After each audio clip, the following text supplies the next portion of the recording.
Welcome to the next video of the sixth section, Adding a Color Palette. In the previous video, we've learned how to draw items on the canvas. In this video, we'll learn how to add a color palette. We can now draw basic shapes in our paint program. However, we still cannot change the color of these shapes. Before we allow users to change colors, we must provide a way for them to select colors. We will therefore provide for a color chooser, letting the user select two different colors, the foreground color and the background color. While we're at it, let's also add a label showing the XY coordinate of the mouse over the canvas as highlighted in this image. Let's begin with the color palette.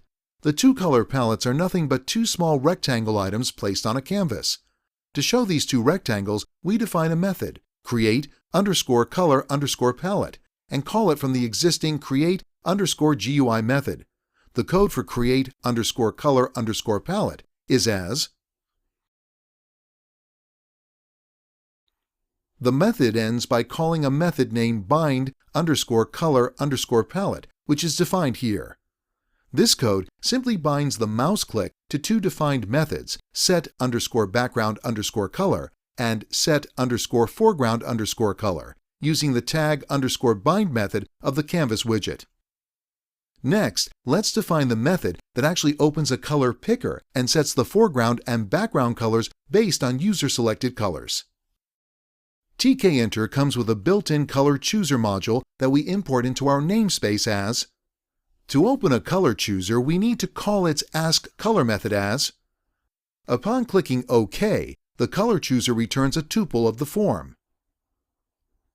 Where the first item of the tuple is another tuple comprising the RGB values of the chosen color, and the last item of the tuple represents the hexadecimal color code of the chosen color. If the Cancel button is clicked, it returns none.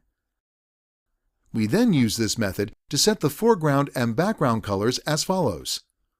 This concludes coding the color chooser for our paint program. However, note that the colors you choose will simply change the value of the attributes foreground and background.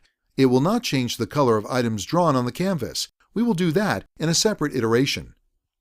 Finally, let's define the methods that show the current mouse position in a label. We create two new methods. And we call the show_current_coordinates from our existing on_mouse_unpressed_motion method as. Awesome! We've successfully added a color palette. In the next video, we'll see how to add top bar options for draw methods.